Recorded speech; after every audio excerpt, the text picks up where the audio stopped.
Hello, Taurus. Welcome to the Plaid Sheep Oracle.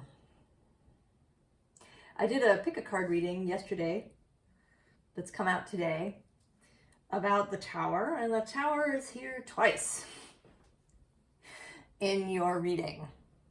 So we seem to have a tower theme going on. It did appear in a bunch of readings around some aspects in astrology, and we are here in this eclipse season, and we're still in it even though the second eclipse has happened. There's these aspects ripple out into time. Your beginning card is the Merlin. It says alchemy, justice, balance. I want to add the word power. There's another card in this deck that's the dragon, and one of the words for the dragon is power, and there's a dragon here. Power and strength.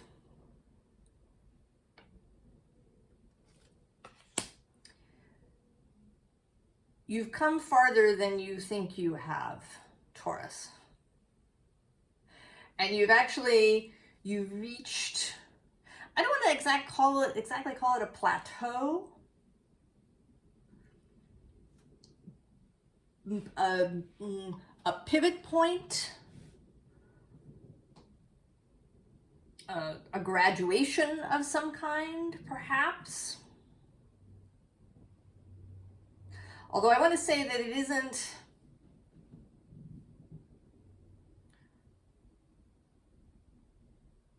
I don't know. I'm not going to finish that sentence. I'm just going to go on. The bottom of the deck is letting go. And right below that is risk. And then below that, I'm just seeing is love. And then actually below that, I'm going to go one more, is the goblin.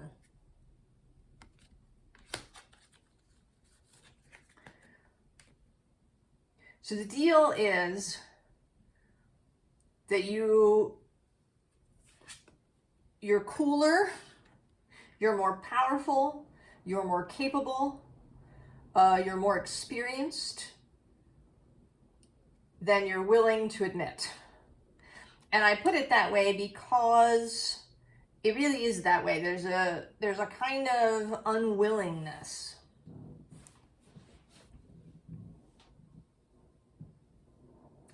And I don't know, there could be a number of reasons for that. You're really comfortable where you are. You've reached a certain level of satisfaction, perhaps.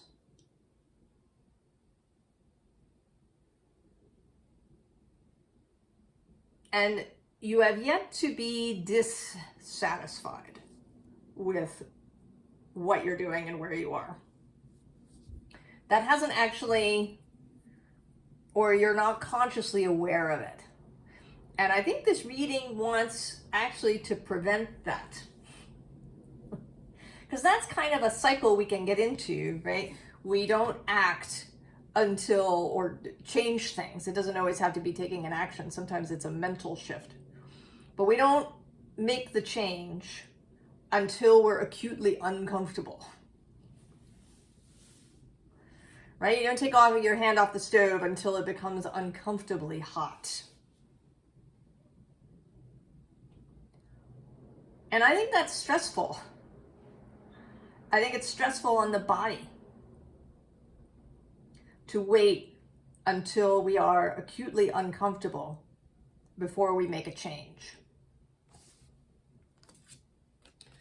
The bottom is the deer. And what's standing out for me is this idea of the deer in the headlights. That maybe you're standing in the road and you could cross the road, you could move on. But it's like you're waiting for the headlights to show up. You're waiting for some negative thing to cause you to move. And I think this is a pattern we can get into. And what this reading is suggesting is that you don't have to wait for that.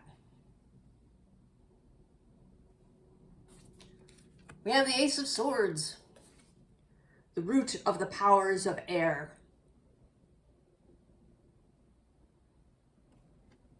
So the new mental space. I want to say that it isn't even so much a new idea as it is a new paradigm entirely. Because below that we have renounce. And this is this sense of, maybe waiting until you've accumulated all 8 of these cups that are really unfortunate. And then you renounce it and walk away. But is that really necessary? Can you move when you're still feeling good? And the bottom of the deck is Judgment. It's not the World, which is the final card. It's the second. It's the penultimate card of the deck. Making the change, making the move before it's too much. Taurus and the fixed signs certainly have this reputation of being immovable and of really not liking, being forced into things and being stubborn, really digging in. And sometimes that's true. This is not entirely a false characterization, but it doesn't have to be that way. None of these things are etched in stone. We can acknowledge that that we're capable, that we can move from this good place, that we can choose. And so we have the King of Cups. He is mature. He is has really good emotional intelligence. He knows how to act from his emotional center. He knows how to balance his emotions, how not to be triggered and reactive, how to move towards what he really loves. And the kings are an active principle. They take action.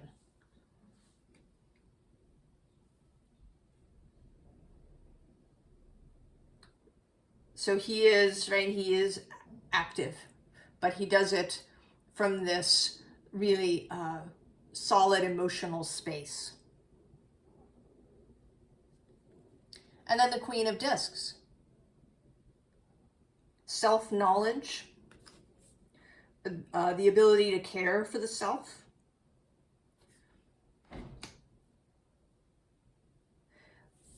Sometimes I think we choose not to take the next step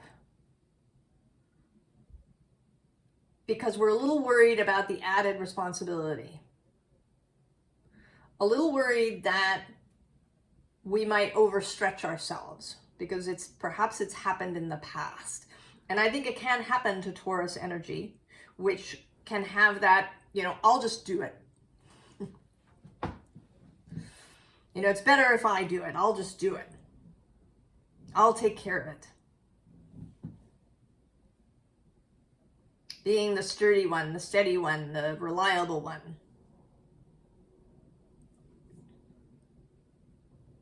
And then overextending yourself when you've done that. And then you're either exhausted and sad, or you're exhausted and resentful, or maybe all of the above. But that also doesn't have to happen. Because you've learned. You actually have, Taurus. And if you get put in that position again, you will know. It's not going to happen. And so we get the first tower.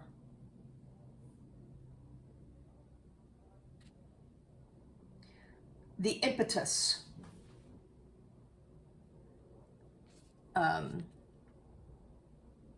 The impetus to move, actually before it's a real tower. We don't wait for everything to fall apart. Because it doesn't really, in this card, this particular tower is looking today like an infusion of energy. The tower as just the change that you're going to make. In practical terms, it might be hiring people when you've had a solo business, but that you're growing and you want to grow. So you're going to hire some people.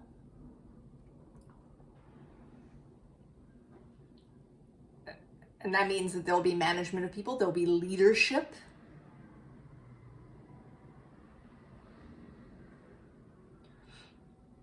Or you've been, maybe you've been married for a little while, or with your person, and you're considering having children.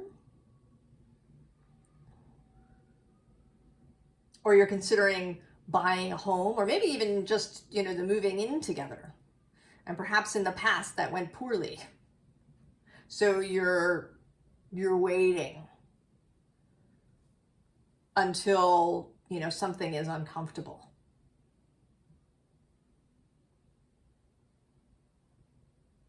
But you don't have to. There is this infusion of energy. And then the Four of Wands with perfected work.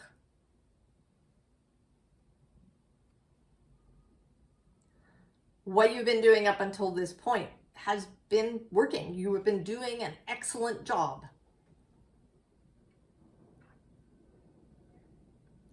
At becoming more mature, more capable. You've been learning from your experiences. You are not who you were.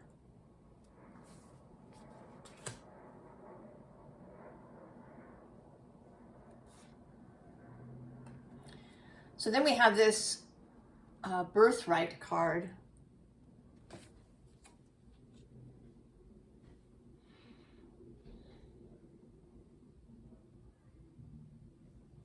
What defines you? Your family, their possessions, or all they leave to you through inheritance? Is that a state fated to define you from birth, written into your body codes? In this case, are the events that came in the past, perhaps mistakes that you made, or unfortunate things that occurred, does that define you? Or will you seek your original birthright, move past all that falsely defines you, and find the full truth of yourself? What frequency is the true you? Claim that.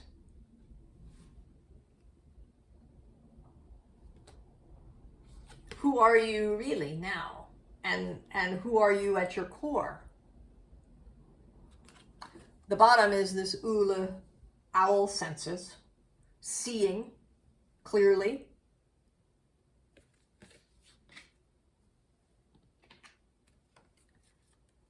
Then the Ask, the personal Yggdrasil, and also the tree that Odin hangs in. But he hangs there for 9 days and then he's done. He doesn't hang around thinking, well, this has kind of gotten comfortable. Maybe I'll stay here until the branch breaks. There's actually a tarot deck. I'm now thinking of the Wildwood Tarot. And in that tower card, there is a branch breaking and somebody is falling off of it. In fact, maybe I will go so far as to find it, since it is the Tower. You know, are you going to wait? Are you going to wait until it's really uncomfortable? Or are you going to move when you're ready, when you're really ready, rather than when you're past ready?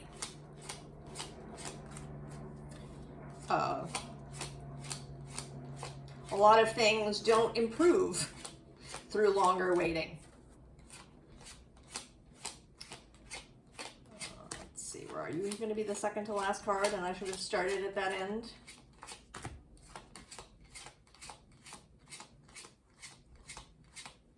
Yes. Naturally. And right next to this particular balance card, which came out the other day in a reading I was doing for another person, as being tied up, right? Tied up around this tree and unable to move. And so here's the blasted oak. Are you going to wait for that? That doesn't seem like a good idea. And then we have Jera or Ger, right? The turning of the year, right? It turns, stuff moves on. And you don't have to wait until you get shoved into the next thing. You can move first.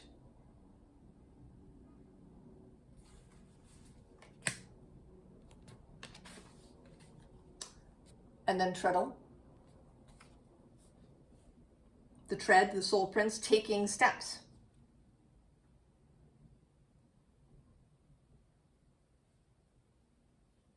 Step deliberately with well-intentioned thoughts of love.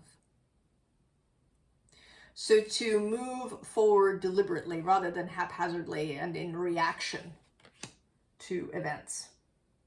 I've actually been talking about this kind of a lot in other readings, this idea of working with aspects, with, you know, say you're going to have a transit, that rather than trying to mitigate it or avoid it or hide under the covers until it's gone, to work with it. To, you know, if you're going to have a Uranus transit, which can be scary because Uranus is this sudden electric tower-like energy. But if you're already moving, I saw a little video this morning. This young man was driving in his parents' car and the accelerator got stuck.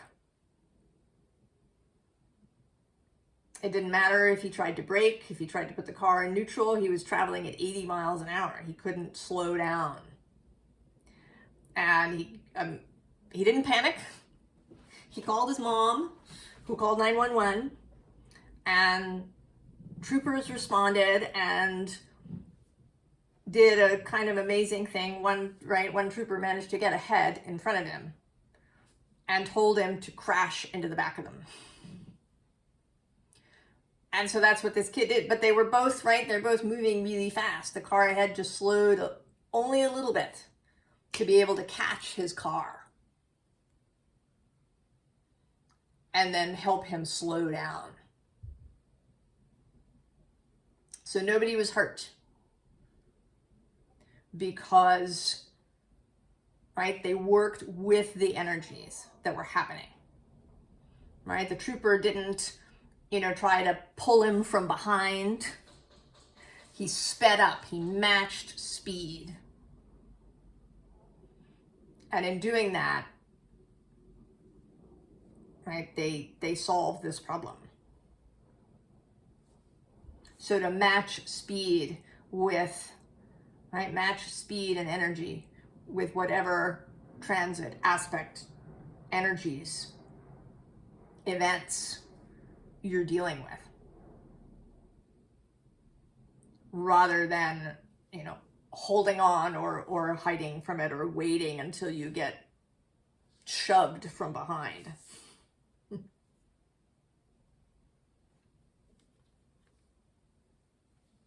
So then we have Temperance.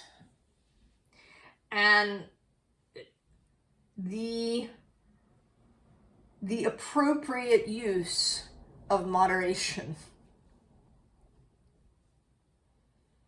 The appropriate use of speed.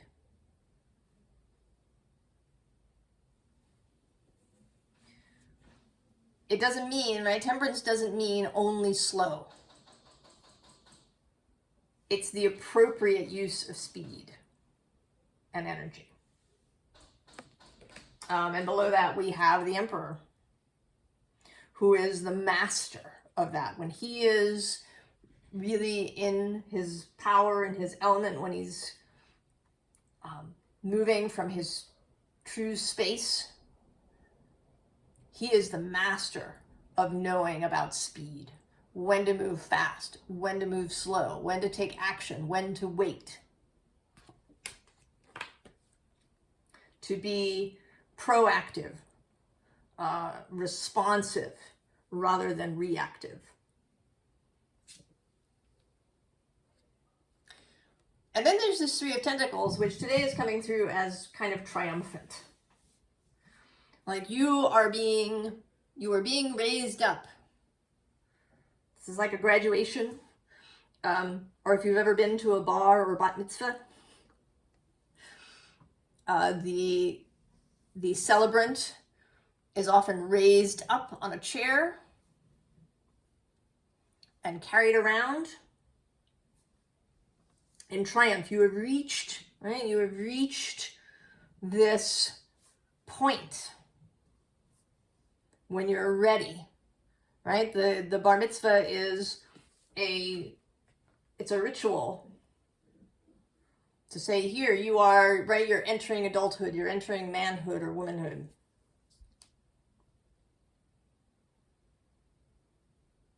And you're not being dragged kicking and screaming. You know you're ready. And you're going to go because it's exciting and new. So we have tower number 3 showing up. And this one, which is about channeling energy, about, entering the fray with this balloon, about courage, about taking risks, about doing what is exciting. This infusion of energy that's gonna, and I kind of envision here in this moment that you're sitting somewhere in a room under the tower, and that this energy is gonna course through here, lighting you up.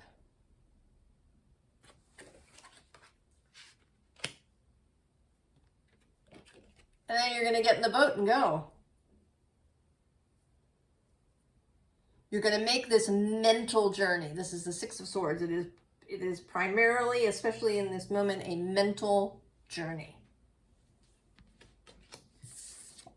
into triumph, into knowing who you are, knowing that you are ready to take on new challenges. And that you don't have to get dragged kicking and screaming or getting shoved from behind. Nine of Pentacles, also, right, a completion point, of a personal completion point. Interestingly, this Six of Cups underneath, right, going from child to adult.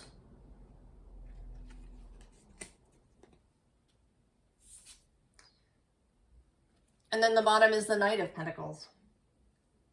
It is also, inasmuch as it is new, it is also part of the same beingness. Right? It's part of your life.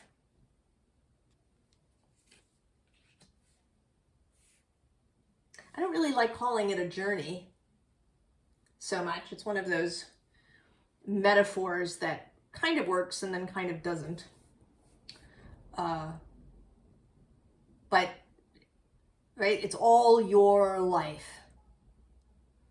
You're not entering into somebody else's life. Even though you have changed, you have matured, you have learned stuff. You are still you, and your life is your life. All right? There is just allowing the new inspiration to arrive and light you up.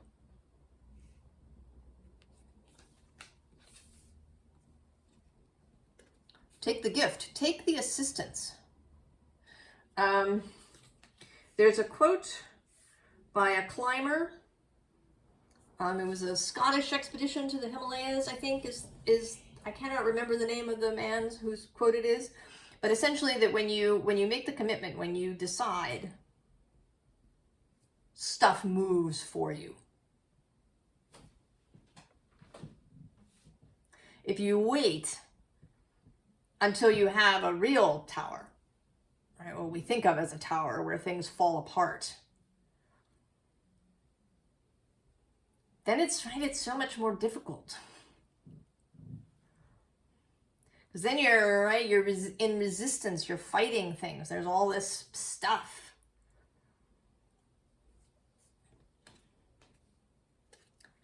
King of Cups repeated.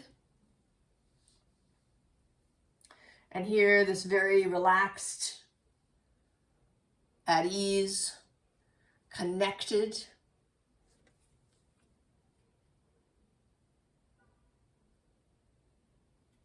Right, this connection between the heart and the crown.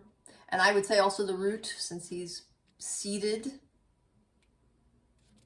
Right, this whole connection of the chakras to each other.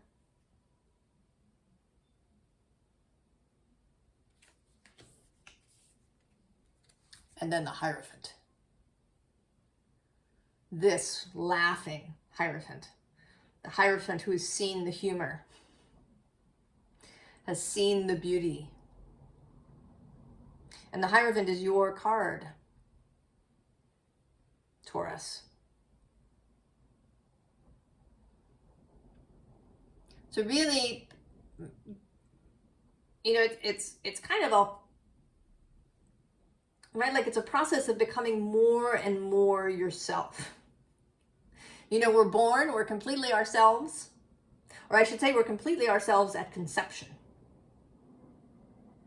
And then stuff happens. Stuff happens in the womb sometimes if your mother is under real stress. When you're in there, that can affect you. Or if she gets ill, you know, then you come out and you're this little sponge and you absorb all of the stuff around you, and it, you know, it can kind of distort you in different directions. And life becomes, you know, becoming more and more yourself. Learning your own lessons, learning to value your own opinions, your own counsel. Learning to value your own skills and talents, your own desires.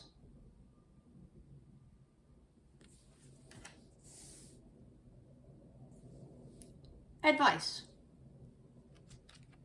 The sun. See it.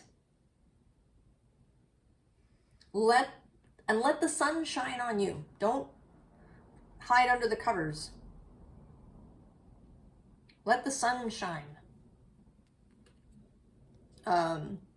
Here with this night, right? Engage. Engage with the challenge.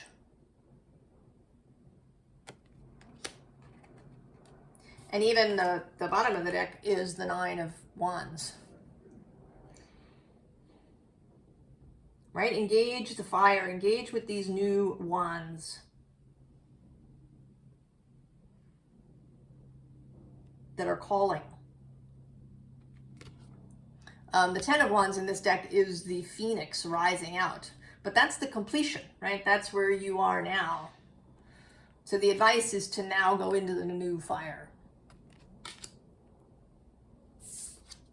Wheel of Fortune. Engage with the uncertainty, with the risk, not knowing where this is going to go or how it's going to go.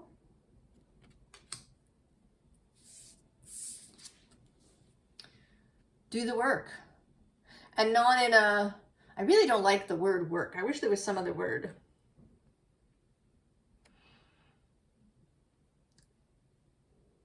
You know, I want to say do the craft. Be yourself. Do good work. Enjoy yourself, right? Reach the next perfected work.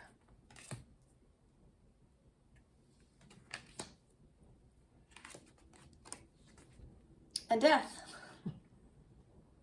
Allow the transformation. Let what's dead be dead.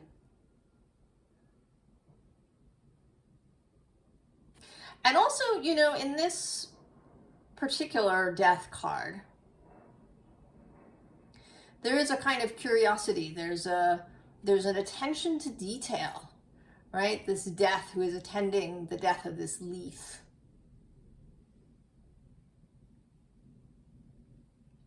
Be present. Be mindful. Be interested. Be curious.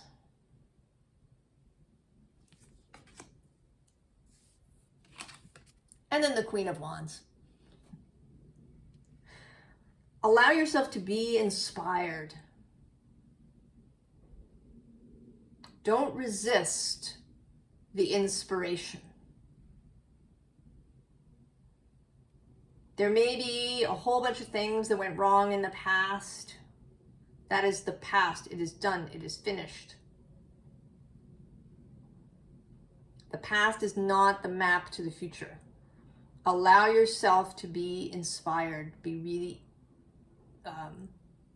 excited, filled with anticipation, so that you just move forward naturally. No one has to shove you or drag you. Taurus. I think you know. I often feel that way, that when I do a reading you know that this is confirmation, persuasion, seduction, permission, perhaps.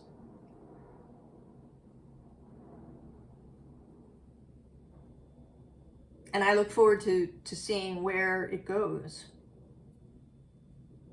I wish you the very, very best, Taurus. So long.